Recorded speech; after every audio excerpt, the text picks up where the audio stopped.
Hello everybody, and thank you for joining me for today's edition of the Daf Yomi. Today's Omid is Daf 11 Omid B of Makkos. Appropriate declarations that take effect even if they were stated conditionally and the condition was not fulfilled. Rav Yehuda says that Rav says, ostracism that was declared conditionally requires nullification even though the condition was not fulfilled. So what does that mean? Nidar al Tanai. Ostracism that was declared conditionally. Ostracism that was declared conditionally, even if one ostracized himself, must be sin even if he fulfilled the condition, in according to the statement of Rav Yehuda.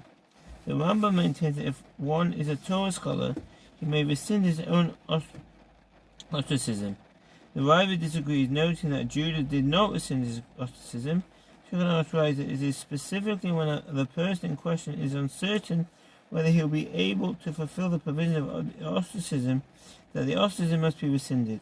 But if he is certain that he can abide by the provision of the ostracism, it does not require rescinding, in accordance with the opinion of Rabbeinu Tam. And that's from the Rambam Sefer Mother Hilchot Torah 7:11, Shulchan Aruch Yodea 3:34-30. And where do we derive this? It's derived from Judah, as it is written with regard to his request that his father allowed the brothers to take Benjamin to Egypt. If I did not bring him, I would have sinned to you for all days. Genesis 43:9. I remain ostracized as a sinner.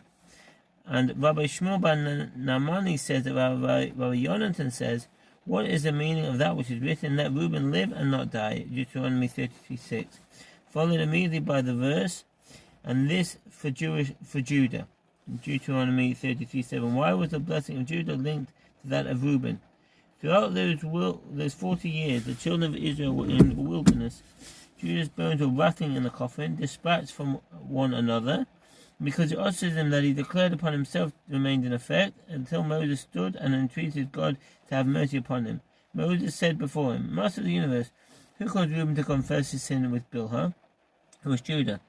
Judah's confession to his sin with Tamar led Reuben to confess his own sin. Moses continued, and this is for Judah. Hear God the voice of Judah in Deuteronomy 33:7. At that point, his limbs entered their designated place, the Shafar.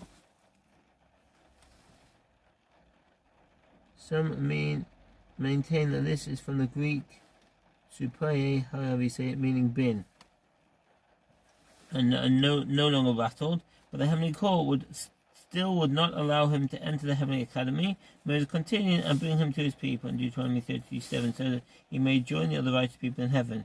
That request was granted.